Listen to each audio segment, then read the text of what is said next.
And Trump has been watching his numbers keep going up and up as he battles Ted Cruz for Indiana. The Real Clear Politics polling average now gives Trump a 9-point advantage. Trump at 42%, Cruz with 32.7, Kasich at 15.8. Joining us now to sort it all out, Joe Borelli, co-chair of Trump's New York campaign, Steve Lonigan, state director of the Cruz campaign in New Jersey, and former New York Senator Al D'Amato. He supports Governor John Kasich for president. Gentlemen, welcome to all of you. Thank you, Frank. All right, and Senator, Mr. Kasich, Governor Kasich's argument continues to be that he polls better than the other two. He's lacking a distant third. How does he bring up the rear? Look, I endorse John because I mentioned that no Republican has ever won the presidency without carrying Ohio. And he's beloved in Ohio. Even now, his second term, Democrats like him, independents like him, Republicans support him. So I think he should be on the ticket. But I think the inevitability is here.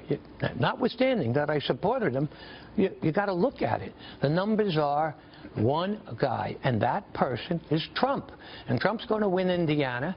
It's over. He's going to win California overwhelmingly. There's not going to be a deadlock convention. So that Kasich would then have the opportunity of saying, hey, guys, in the general, I'm the best. Take me. So I would hope that the Republicans would stop this fratricide, recognize what's taking place, and I think some of the congressional leaders are seeing that. They're going to get behind Trump. He's going to win it on the first ballot. And now the question is, who's his running mate? Well, I still say, if you want to carry Ohio, he needs Kasich. But Trump is the eventual nominee. You got to realize. Let me finish. You're going to take up the whole segment. Well, maybe I will. And so, that's why Kasich needs to get out of the race. I think he's doing great. Keep talking, Senator, please. I got two Trump people on it. And so the fact of the matter is, Cruz is acting in desperation. Carly Fiorino. Oh, then we're not going to campaign in this state, this and the other state. And by the way, Donald Trump needs to get out of the race. The most disliked guy in the Republican Party is not Donald Trump. It is Ted Cruz. Well, then you got to ask why Governor Pence of Indiana is out campaigning right now for Ted Cruz, why former Governor Pete Wilson of California has endorsed Ted Cruz, and why so many conservatives are lining up behind Ted Cruz. What we've witnessed over the past 3 weeks is Hillary Clinton, Donald Trump morphing into Hillary Clinton. The two of them support universal health care funded by taxpayers. Donald Trump and Clinton support taxpayer funding for Planned Parenthood. They support higher taxes. They support gun controls and some very popular, American firearms. The two of them are becoming two people. Listen, in essence, they both support this politically correct transgender bathroom thing. It's no wonder Donald Trump is becoming like Hillary Clinton in drag. But if he doesn't win Indiana tomorrow, is it over? No, it's not over. Yes, no, it's not over. First of all, Indiana is not a winner-take-all state like everybody's saying. But the majority of the delegates are. Okay, based on what Joe's saying, Joe, you're right. If that's the case, when Ted Cruz wins, will Donald Trump drop out? Absolutely not. I don't know if you've seen. There's a big lead Donald Trump has over Ted Cruz, but Steve is doing what the Cruz camp has been doing for a while. They're out there, they're hammering home, they're hyping their candidate, they're hammering home the talking points week after week. The fact is, when they see and hear Ted Cruz, people just simply do not like him. The people in Indiana are going to vote against him. The people in California are going to vote against him, and that's going to happen. He's won several states.